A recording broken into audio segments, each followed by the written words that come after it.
ಬಾಂಧವರಿಗೆ ಪ್ರಗತಿ ಚಾನಲ್ಗೆ ಎಲ್ಲರಿಗೂ ಆತ್ಮೀಯವಾದಂಥ ಸ್ವಾಗತ. ರೈತರೇ, ಇಂದಿನ ಗೊಂಜಾಳದ ಮಾರುಕಟ್ಟೆಯ ಬೆಲೆಯನ್ನು ನೋಡಿಕೊಂಡು ಬರೋಕ್ಕಿಂತ ಮುಂಚೆ ಇನ್ನೂ ಯಾರು ಹೊಸದಾಗಿ ನಮ್ಮ ಯೂಟ್ಯೂಬ್ ಚಾನಲ್ ನೋಡ್ತಾ ಇದ್ದರೆ ಸಬ್ಸ್ಕ್ರೈಬ್ ಆಗಿ. ನಾವು ಪ್ರತಿದಿನ ಮಾರುಕಟ್ಟೆಗಳ ಬೆಲೆಗಳ ಅಪ್ಡೇಟ್ ನೀಡ್ತಾ ಇರ್ತವೆ. ಈಗಲೇ ಚಾನಲನ್ನು ಸಬ್ಸ್ಕ್ರೈಬ್ ಆಗಿ. ಇಂದು ಗೊಂಜಾಳದ ಮಾರುಕಟ್ಟೆಯ ಬೆಲೆ ನೋಡೋದಾದರೆ ವಿಜಯಪುರ ಮಾರುಕಟ್ಟೆಯಲ್ಲಿ ಒಂದು ಕ್ವಿಂಟಲ್ ಗೊಂಜಾಳ ರೇಟ್ ನೋಡೋದಾದರೆ 1900ದಿಂದ 1940 ರೂಪಾಯಿವರೆಗೆ ರೇಟನ್ನು ಹೊಂದಿದೆ. 1900 ರೂಪಾಯಿದಿಂದ 1940 ರೂಪಾಯಿವರೆಗೆ ವಿಜಯಪುರ ಮಾರ್ಕೆಟ್ನಲ್ಲಿ ಒಂದು ಕ್ವಿಂಟಲ್ ಗೊಂಜಾಳ ರೇಟು ಇದೆ.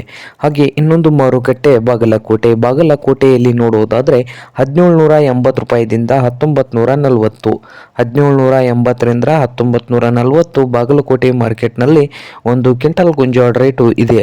ಹಾಗೆ ಹುಬ್ಳಿ ಮಾರ್ಕೆಟ್ನಲ್ಲಿ ನೋಡುವುದಾದರೆ 1400 ರೂಪಾಯಿದಿಂದ ಹಿಡಿದು 1400ದಿಂದ 1900 ಹುಬ್ಳಿ ಮಾರ್ಕೆಟ್ನಲ್ಲಿ ಒಂದು ಕ್ವಿಂಟಲ್ ಗೊಂಜಾಳ ರೇಟು ಇದೆ. ಹಾಗೆ ಇನ್ನೊಂದು ಮಾರುಕಟ್ಟೆ ಸಾಂಗ್ಲಿಯಲ್ಲಿ ನೋಡೋದಾದರೆ 2000ದಿಂದ 2300 ರೂಪಾಯಿ, 2300 ರೂಪಾಯಿವರೆಗೆ ಸಾಂಗ್ಲಿ ಮಾರ್ಕೆಟ್ನಲ್ಲಿ ಒಂದು ಕ್ವಿಂಟಲ್ ಗೊಂಜಾಳ ರೇಟು ನಡೀತಾ ಇದೆ. ಹಾಗೆ ದಾವಣಗೆರೆ ಮಾರ್ಕೆಟ್ನಲ್ಲಿ ನೋಡೋದಾದರೆ 1800ದಿಂದ 1980, 1800ದಿಂದ 1980 ದಾವಣಗೆರೆ ಮಾರ್ಕೆಟ್ನಲ್ಲಿ ಒಂದು ಕ್ವಿಂಟಲ್ ಗೊಂಜಾಳ ರೇಟು ಇದೆ. ಇದು ಇಂದಿನ ಗೊಂಜಾಳದ ಮಾರುಕಟ್ಟೆಯ ಬೆಲೆ ಆಗಿದೆ ನೋಡಿ ರೈತರೇ.